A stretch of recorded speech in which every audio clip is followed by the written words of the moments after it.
আসসালামু আলাইকুম প্রিয় দর্শক, আজকে 3 অগস্ট রোজ রোববার। আমি চলে আসছি আজকের বাজার গুরুদাসপুর নাটোর।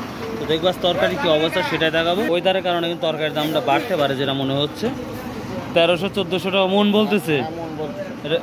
41 কেজিতে মন না 42 কেজিতে? 41 না, বৃষ্টিতে দাম বেশি। আর এটা হচ্ছে কাটোয়া। তো দেখি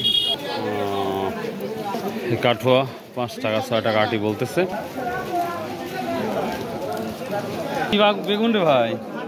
কি বেগুন এটা জানা নাই, কত করে বলতেছে?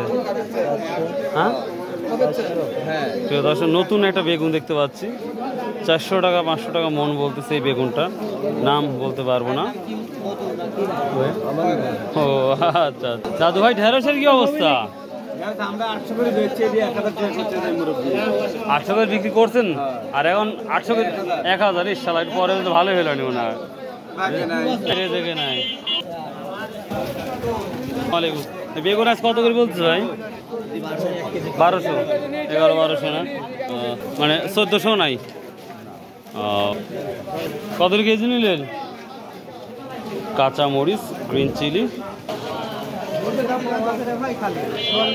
প্রিয় দর্শক, মরিচের আপডেট দেব, কিন্তু মরিচওয়ালা খুঁজে পেলাম না। তো তারপরে আমার ধারণা 120-130 টাকা কেজি হতে পারে। 150 টাকা কেজি এই মরিচ বর্তমান সময়।